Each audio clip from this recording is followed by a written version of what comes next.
Dr. Marta Carolinas. I am a pediatrician in Round Rock, Texas, near the city of Austin. And I'm here again with my friends, my two friends, Fer and Veronica. We're going to talk about very, very, very interesting things today, I have to tell you.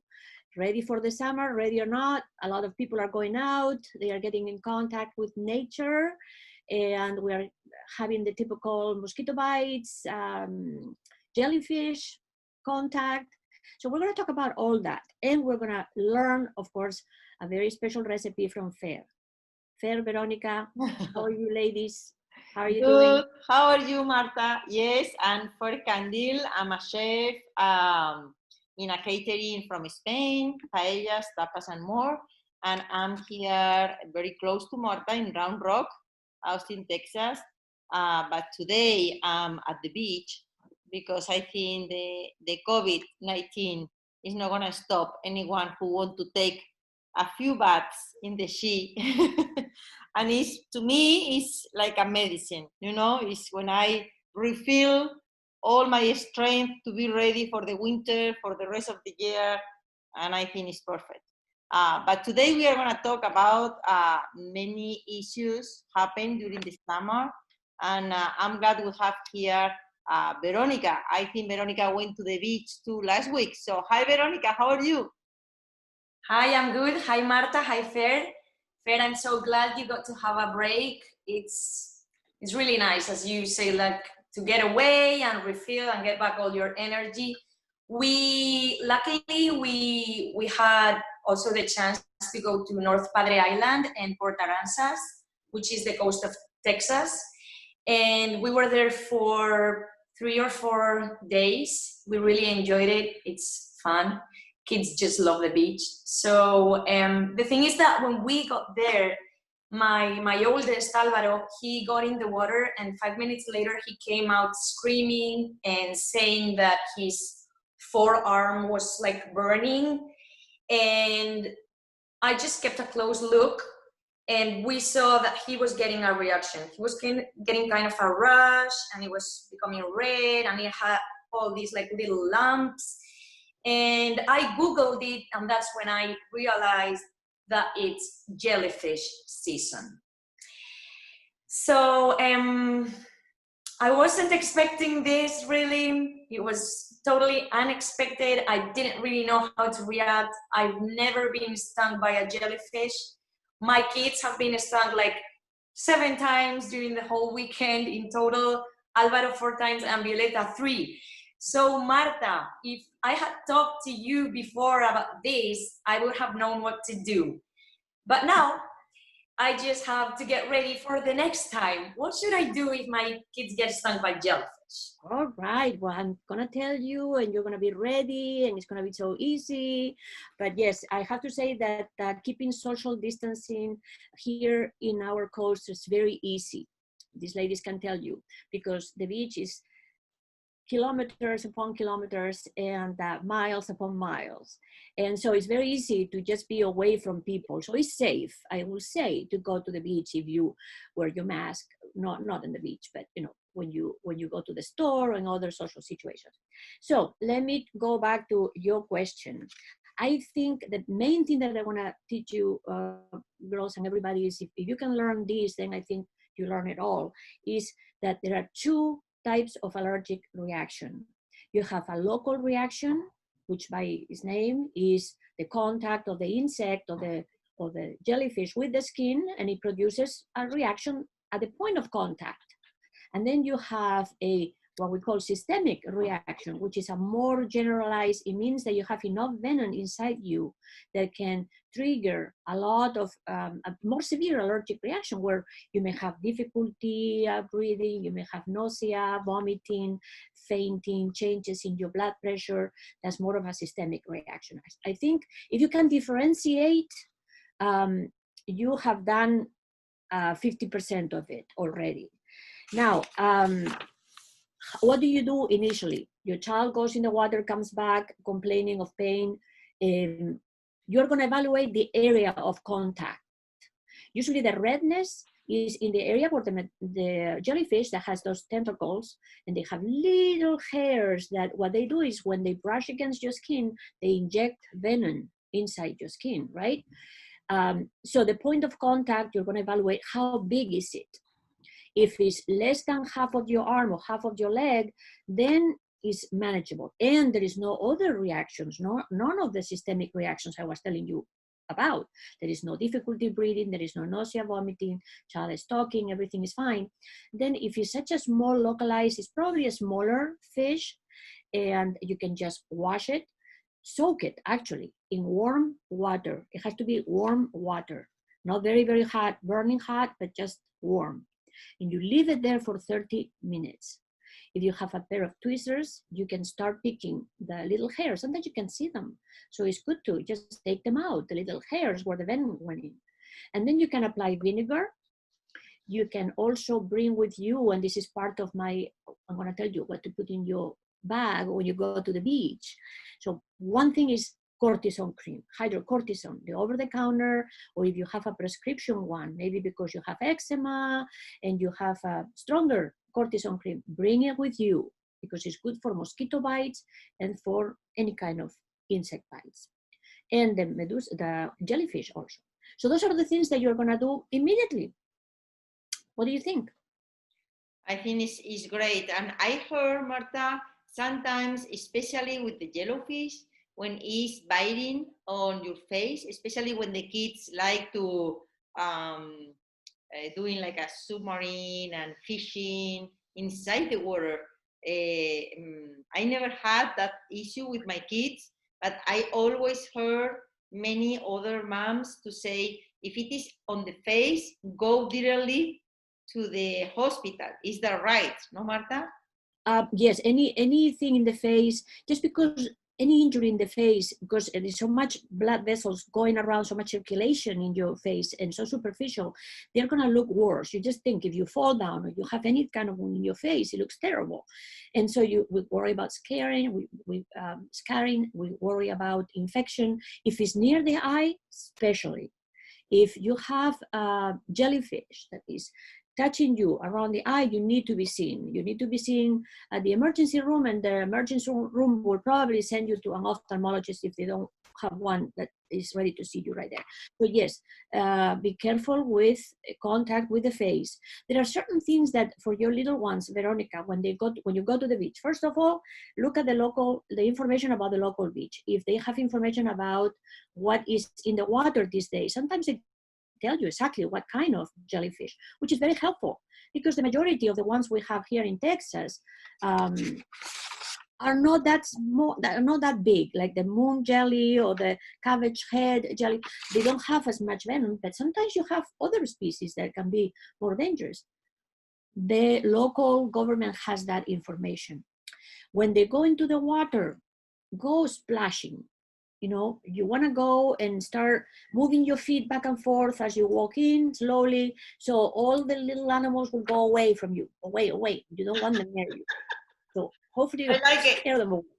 Okay? Don't go just walking into the water and they are as surprised as you are. And that's when they get near you. So those are and then, well, if you're going to go diving, or surfers know this very well, cover with the suit, you know, that covers your body, but that's a different top of activity. But for the kids, yes, or maybe you go ahead in the water and kind of start moving the water so where they are going to be. What else? What other questions do you have? I don't know if I missed any. Marta, you mentioned there's two different reactions, the local one and the systemic one. It looks like the systemic one is kind of serious or can get kind of serious. So how much time should we wait to make sure that this kind of reaction is not going to appear? Yes, that's a good question. And sometimes you can already think, this is a person who could go through a systemic reaction or even an anaphylactic. You know, the anaphylactic is the one that's very severe that you stop breathing.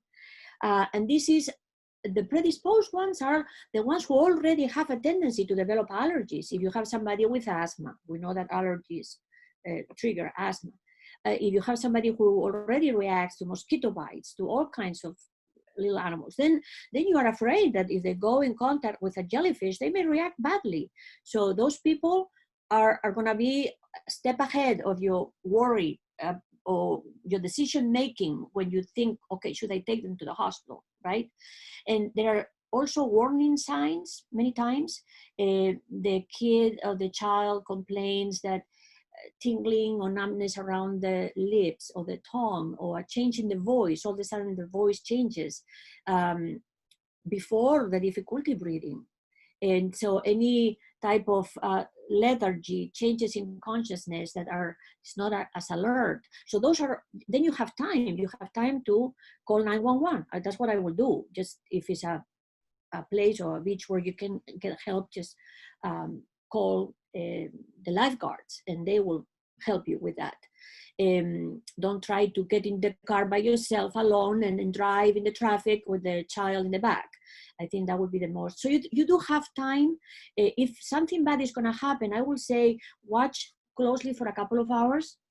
If you have your 5-year-old, Alvaro gets contact with a jellyfish and he's this big, just a little line, and he's perfectly fine. I will just submerge it, remove the little hairs, put some hydrocortisone or some vinegar, whatever I have available. Still watch him for a couple of hours, but I don't expect that to go anywhere. Now, if you have somebody who all of a sudden is, the whole arm is red and swollen, then I would be more concerned. Do you think let me tell you something that I forgot to tell you. That is also part of the beach bag, is having an antihistamine with you.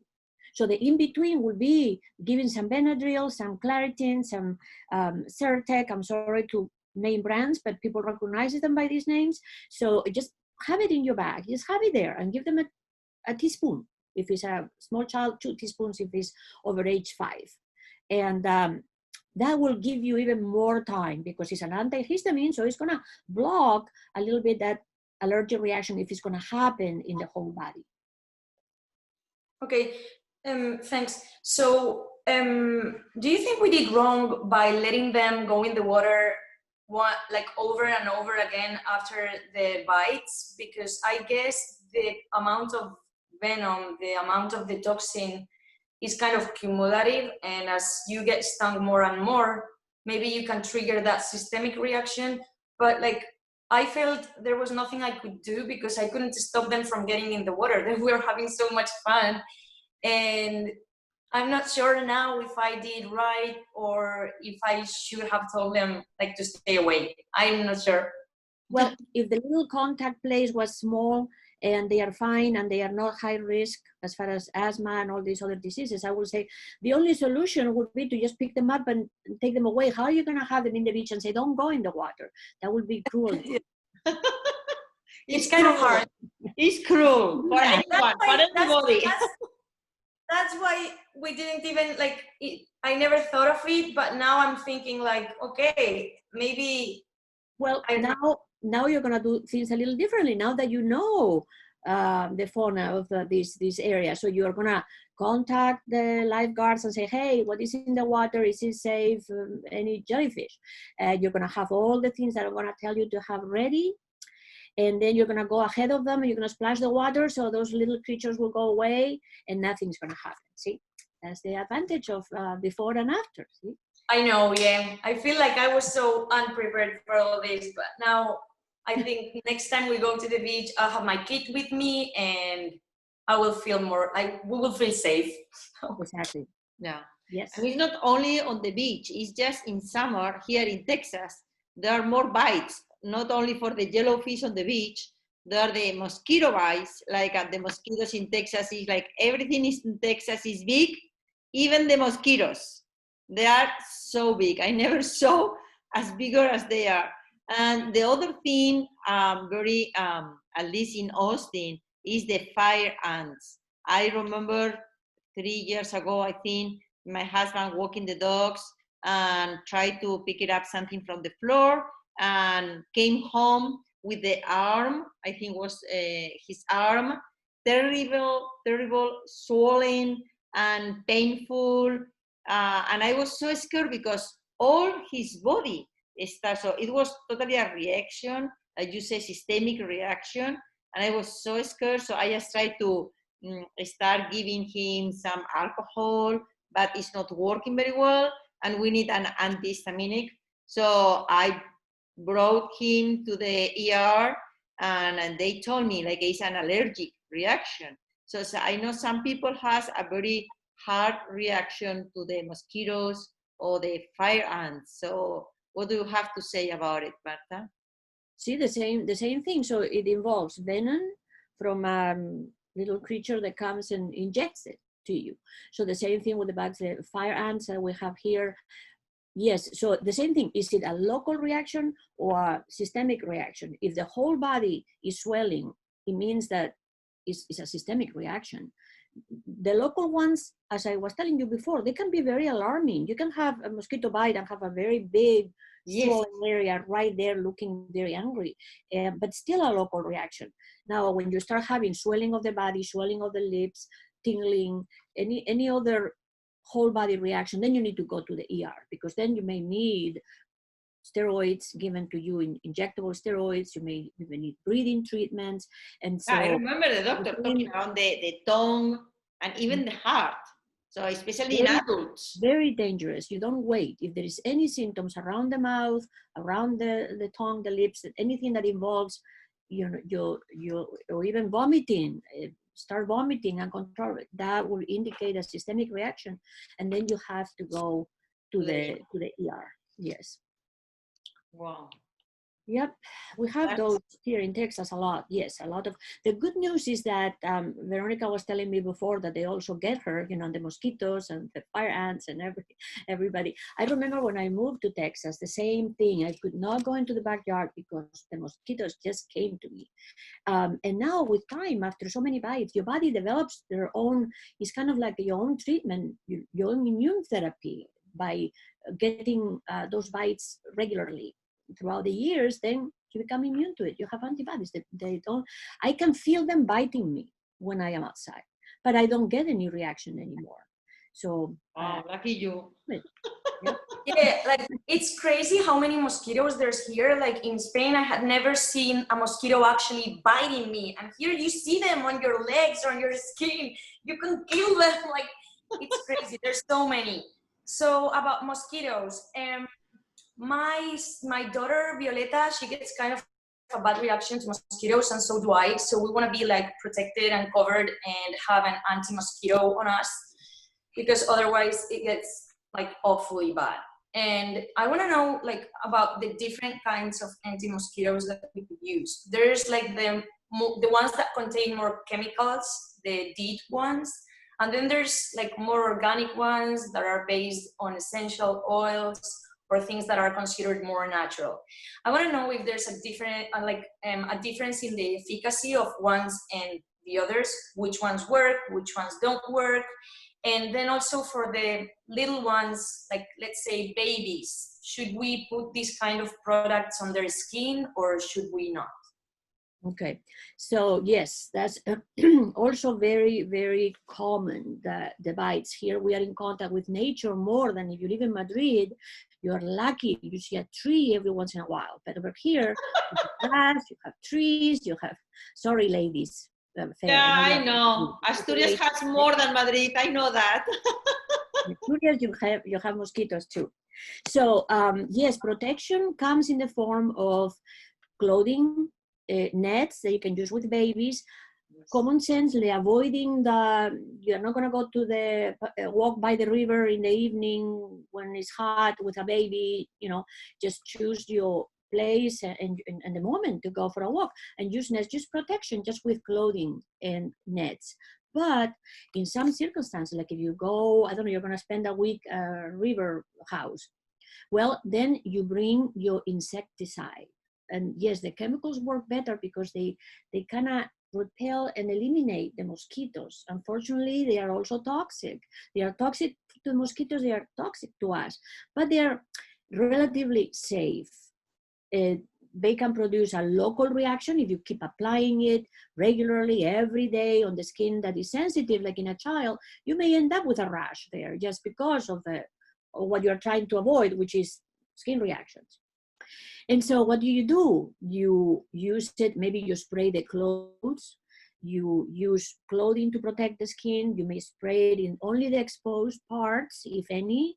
If you are carrying a stroller, just all over the stroller, just do the spray all over the stroller. And usually that works pretty well. And you are not maximizing, you're not just bathing the baby with all those chemicals on a daily basis. And among them, you know, the one is the permethrin. I don't know if you are familiar, you know, Nix, and again, a brand name, but you know, permethrin is an insecticide that is not as toxic as DDT, and it works well. And you know, all these sports stores like Academy, and they have, because hunters use it a lot. And so that alone can, you know, can be a good one to carry with you and to have with you. Yeah, I have one of those for when I play tennis. Exactly. See, yes. So it's with kids, I think is safe to use. Again, if you are not bathing the child on a daily basis on it, if you're just using it sporadically and in limited parts of the body, it should not give you any problems other than, well, the local reaction. If it's a child with a very, very sensitive skin, remember, even sunscreen irritates.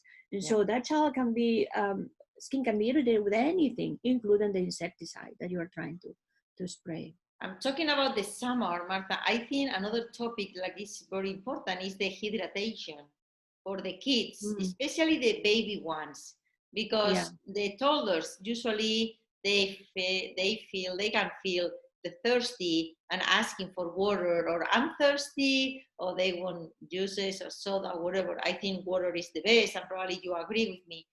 What about the babies? Because I remember with my kids all the time going to the beach with a bottle of water. Even if we have the bottle of milk or formula, always there is a little bottle of water for the babies. So what are your advice about the hydration, especially with these high temperatures in Texas, like 102, 103? Yes. Well, here in Texas, it gets so hot that in midday, I think we all just, I don't think anybody can stay in the beach with a baby or without, even for us adults. It's very, very uncomfortable. The humidity is high. The best thing is, if you have a baby, a child less than a year old, try to avoid that situation where you are stuck there and you have to stay there for a number of hours. Just try to avoid that situation. Go out in the early morning, in the evening, stay in the water, maybe a pool with a shade area where you can just put the baby or the child, or, you know, just try to avoid it altogether. But yes, if you are going on a special, I don't know, hiking one day and you're taking the child, the kids, water. Yes, you're right. Water is the best thing. And we have a thirst mechanism that is a great system that our body already built in. Is if you get, if your body gets dry inside, then it triggers those, there are some receptors that send messages to your brain. And then all of a sudden you feel the sensation of thirst and you look for water. So with kids, all you have to do really is have the water available. You don't need to be forcing them to drink a certain amount. Or some parents ask me, how much water do I give? How much? Well, there is not an amount. Everybody's different. And so it depends on the circumstances, the person, the size, the age, how hot it is. I cannot tell you an amount. All I can tell you is have the water available. If it's fresh water, better. Once you get to the point of being already dehydrated, and I was telling you that we had a warning because right now we have here in Texas, if I can find it, oh my God, cyclospores, basically. It's a parasite that lives in the water and fresh fruits and vegetables. And it can give you diarrhea. You usually find it in packed vegetables that you buy, you eat raw salads. Yeah, ones that are already washed or something. Yes, because washing it may not clean it, may not get rid of it completely. So I will say to just, when you wash your vegetables, maybe dip them in a water with a little bit of vinegar for a while, so that may clean it better when it comes to the parasites. But apparently they had several cases in this area of this parasite. So if you're already dehydrated, you already had diarrhea, for a few days, you are vomiting, then you need to drink more like an oral rehydration solution. And there is one that you can buy at the store. There's commercially available, like Pedialyte, many brands. They make them in little packages that you can bring with you when you go out with the kids. You mix it with water. Don't mix it with milk or juice or anything. No, it has to be mixed with water, because the composition changes tremendously, of course, as you can imagine, if you mix it with anything but water. And you can make it at home. If you don't have anything available, everybody has salt at home and sugar. So 1 liter of water, half a teaspoon of salt, 2 teaspoons of sugar. And that is your oral rehydration in an emergency solution. And then you drink it as needed, and the amount that you need regularly. Small sips here and there goes a long way. That's all you need. Wow, that's great. So I'll bring today a recipe that is not require a lot of time in the kitchen, because I think with this heat, no one want really to stay in the kitchen for a long hours preparing very fancy food. So it's a very easy recipe. There is nuggets, chicken nuggets. I know many people like to buy it, but I always said it's worthy to have the ingredients by your own and under control. No any extra artificial flowers or conservants or conservatives or something. So the ingredients are like 1 pound of chicken breast in pieces, or if you prefer that, you can buy the ground chicken and it's perfect. Half pound of cream cheese. You can use mascarpone, Philadelphia, portion cheeses, just cream cheese, pepper, salt, 2 eggs to breathe in the nuggets, breadcrumbs, 2 tablespoons from the mix, and the rest to breathe the nuggets, and olive oil if you decide to fry them, or you can bake at the oven if you like healthy or you don't want to splash your stuff. Totally understandable. So the instructions are ground the chicken in your blender with the pepper and salt if you have the chicken in pieces, breast pieces, or cut your breast chicken in pieces. Put in your blender and with salt and pepper and make like a ground chicken. Then add the cream cheese and the 2 tablespoons of breadcrumbs. So just mix all well, and with this mix start making balls, like a meatballs. But once you have your ball, just press them to make flat and like a 2 inches high, and yes, press them. And I like to put in a oven tray with parchment paper. So I like to place them when I just breathe through the eggs, beating the eggs, and every medallion or nugget has to breathe in on the eggs, and after that in the breadcrumbs, and put in the oven tray with the parchment paper and cover it with film when you just finish. I like to do 1 big batch because it's something you have to have in your freezer for 3 months, and it's very last minute resource, you know, like I don't know what to do tomorrow, or I don't feel good, or I'm just tired, and you can look at your freezer, you make your own and they're good. So in the put in the freezer, and when they're freezing, you can put on a Ziploc in a bag with a Ziploc and use it when you need it. So if you're gonna bake in the oven, just place in the oven tray again with drizzle some olive oil on the top, 360 Fahrenheit in the oven, 10 minutes, and flip up, flip over, and another 10 minutes, and until you can see the color is a little toasted, you know. If you are gonna fry in olive oil, when your olive oil is heat, just place not too much at the same time. Yeah, like a 3, depends on how big is your fry pan. It's just 3, 4 at the same time, because if they are frozen, you have to reduce the temperature from the oil when you are gonna fry. So careful with that. It's not about a lot on the olive oil and fry quickly because they can broken or it's gonna be a mess. So patient and slowly. And yes, you can bake or fry in the morning and bring to the beach or to the swimming pool. They love to eat with their hands, using any sauce, and that's all. So I think it's very simple. It's probably taking 10 minutes of your time to prepare. Even the toddlers can help you to breathe in the nuggets. They probably love it, and they are very tasty. And you, of course, can add, if your kids are older and they like it, you can add a little minced garlic on the chicken ground or parsley, and it tastes even better.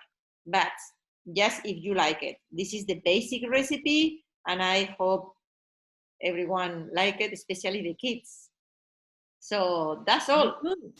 Yes, that's good. And yes. I don't want to finish this chapter with your advice about the kit for the beach, Marta. I think you have a very clear idea what every mom or every parent has to bring to the beach in their bags. So tell us. Sure. Yes, and first I'm gonna tell Veronica what she's gonna do next time when she goes to the beach. What she's gonna do is yes, please. Yes, so that will encourage you to go, and now you're gonna feel like going next week, okay? After listening, you'll see. So you're gonna get information from the local place that you're going, what is in the water. Tell the kids not to touch, I forgot to tell you before, not to touch a jellyfish when they are out of the, like in the sand, because they can still have venom there. So leave them alone. When you enter the water, you're gonna enter slowly and doing a lot of splashing and a lot of moving your feet, so all these little creatures around you will go away. Maybe go ahead of the kids and do that. You know, the adults can do that, and then, because the kids have only a limited amount of place where they play. So, and avoid, of course, if you see them floating, they look like plastic bags floating around, a little bluish, then, or pinkish, some of them. And so try to avoid that, of course. But other than that, I would like to tell you what to put in, what to have ready, or to have actually inside your bag when you go. You're gonna bring sunscreen. We always talk about sunscreen. We didn't mention it, very important, but you need it. You're gonna bring some vinegar, because we say that with the jellyfish, it's good to have that available. You are gonna bring some tweezers to remove the little hairs if it happens. Any hydrocortisone, Cortade, any hydrocortisone cream that you have, bring it with you. You're gonna bring an antihistamine type Benadryl, Zyrtec, Claritin, an antihistamine. If you are traveling with kids or adults with asthma, don't forget their medication. Make sure that the medications are not expired. You may need their bronchodilator. You may need to bring the machine, the nebulizer, maybe not to the beach itself, but have it ready at a hotel or wherever you're staying, just in case. Sometimes changes in weather trigger these kind of things and you have a flare-up. You're gonna bring the little packages of the rehydration solution we were talking about. And if your child has a history of severe reactions, you probably have what we call an EpiPen, which is an epinephrine auto-injector at home. So again, they expire very quickly. Make sure that it's not expired. Make sure that you have a couple of them, maybe one in the hotel, one with you, and always have it handy. And so that's what it is. And the towel. Just bring a towel, just in case you need it. That's it. That's awesome, Marta. Actually, we're planning our next trip to the mountains. So I feel like this is a pretty basic kit that it's also useful to take with you if you go to other environments. Yes. So when you go to the mountains, you'll add the permethrin spray that I was telling you, because you have all kinds of insects and parasites and things that can bite you there too. So just add the spray and just spray it over you go hiking, over your pants and your shoes, and that should do it. Okay. Wow. Awesome. It will be great, Veronica. So much fun to the mountains with the kids. There are great memories for the future. Yeah, we're going we are going soon, and we're pretty excited because actually in previous years, we always use our days off to travel to Spain and see family, because family is always on top of the list. And we feel like this whole pandemic, it has been also a good opportunity to stay in the States and try to travel locally. Yes. Always keeping distance and being very responsible, but we are just like taking things as they come, and we're taking a little break, and we're enjoying the mountains, and I think the kids are gonna love it. So yeah, we're very excited. Wow, sounds great. Sounds like a plan. Really great plan. Okay, ladies, so thank you so much. Thank you to all who listen our podcast and are giving their likes to our channel. We really appreciate. Help us to spreading the word. And if you have any question, any topic do you want us to talk about, or any questions to our pediatrician, Dr. Marta Catalinas, we would love to help you. And thank you one more week, and enjoy your trip, Veronica, and see you this next week. Yes. See you next week. Bye. Bye. Bye. Bye. Bye.